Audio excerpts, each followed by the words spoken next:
दिन बहुत तेज आंधी तूफान आई थी। सारे गांव वाले अपने गांव के अंदर छिपे हुए थे उस भूतिया ढाबा के डर से।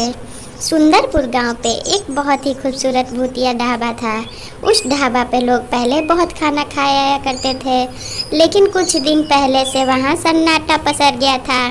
रानू चिड़िया टुनटुनी चिड़िया से कहती है, अरे पहले हम लोग यहाँ आते थे तो यहाँ बहुत लहर चहर हुआ करती थी और चावल के कुछ दाने हमें मिल जाया करते थे। ना पता यहाँ पे क्या हुआ और यहाँ के लोग अब यहाँ शांति छोड़कर चले गए हैं। टुनटुनी भी कहती है कि हाँ बहन, मैंने सुना है यहाँ पे भूत रहता है। तभी रानू कहती है, ये तू क्या बात कर रही है, ये भूतिया ढाबा है, तुझे किसने बताया? कुछ दिन पहले ही तो यहाँ शोर शराबे रहा करते थे। अच्छा ठीक है, इन गांव वालों को डरने दो, ये ढाबा हम लोग चलाएंगे और हम लोग इससे बहुत सारे पैसे कमाएंगे। देखते ही देखते वहाँ पे जोड़ की हलचल मच जाती है। रानू और टुनटुनी घबरा जाती हैं। जब भी वहाँ उस ढाबा के पास कोई भी ढाबा चलाने की बात करता था तो वहाँ बहुत ही अजीबोगरीब हरकतें होने शुरू हो जाती थी। कोई दिखाई नहीं देता और जब भी कोई खाता तो उनके थाली में खून आ जाते थे, कभी मांस मदिरे आ जाते थे। साधारण खाना खाने वाले लोग तो बिल्कुल भी उब गए थे ऐसी देख के हरकतें। वो ढाबा भूतिया ढाबा के नाम से मशहूर हो गया। तभी टुनटुनी और रानी चिड़िया मन बनाती है कि हम पास के गांव में जाके पता करेंगे। उस ढाबे के पीछे एक कुआं था और वहाँ पे गांव वाले कुएं से पानी लेने आया करते थे, पर कुछ दिनों से वहाँ कोई पानी नहीं लिया था। टुनटुनी वहाँ पे कुएं के पास जाती है, तभी उसे वहाँ पे एक रानी चिड़िया दिखाई देती है। रानू चिड़िया से वो बोलती है, अरे रानी चिड़िया, क्या तुझे पता है कि इस कुएं में भूत रहता है? क्योंकि मैंने सुना है कि इस कुएं में भूत रहता है, पर मुझे ये सब बिल्कुल वाहियात बातें लगती है। ये सब सिर्फ बकवास है और छलावा है। सारे गांव वाले बेवकूफ़ हैं, उन्हें ये पता नहीं कि ये कुआं भूतिया कैसे हो सकता है।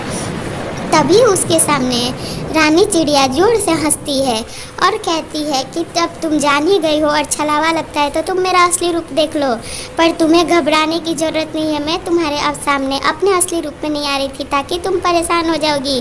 बिल्कुल भी तुम मत घबराओ, मैं तुमसे अपना दुख कहना चाहती हूँ और बहुत हो गया मुझे इस धरती पर ऐसा रूप लेकर भटकते हुए, मुझे अब शांति चाहिए।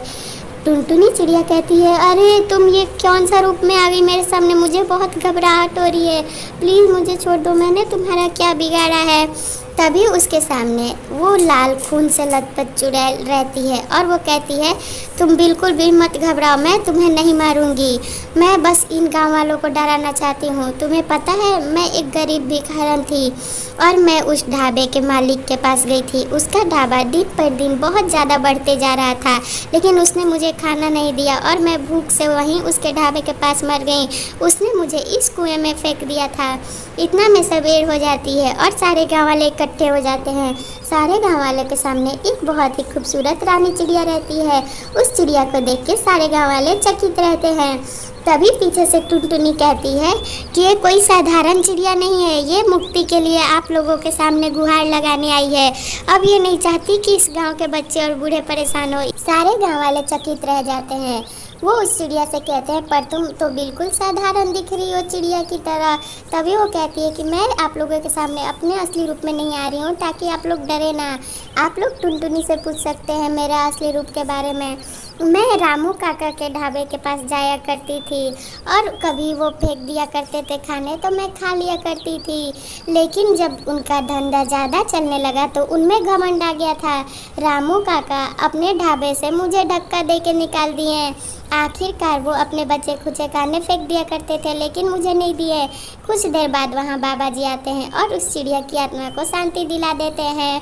सारे गांव वाले खुश हो जाते हैं और बाबा जी कहते हैं, देखो आज के बाद अगर तुम्हें कोई दिखाई दे भिखारी तो तुम लोग उसकी मदद ज़रूर किया कर देना, क्योंकि ऐसे भीख मांगते मांगते लोग कितनी डेली अपनी जान दे दिया करते हैं और हम लोग मदद भी नहीं करते।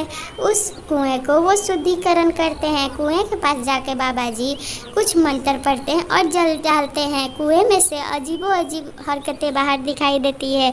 उसमें से कभी किसी का हाथ दिखाई देता है तो किसी की आवाज़ सुनाई देती, लेकिन उस दिन के बाद वो कुआं बिल्कुल पीने के पानी लायक हो गया था। ऐसी कहानी देखने के लिए चैनल सब्सक्राइब कर ले और वीडियो को लाइक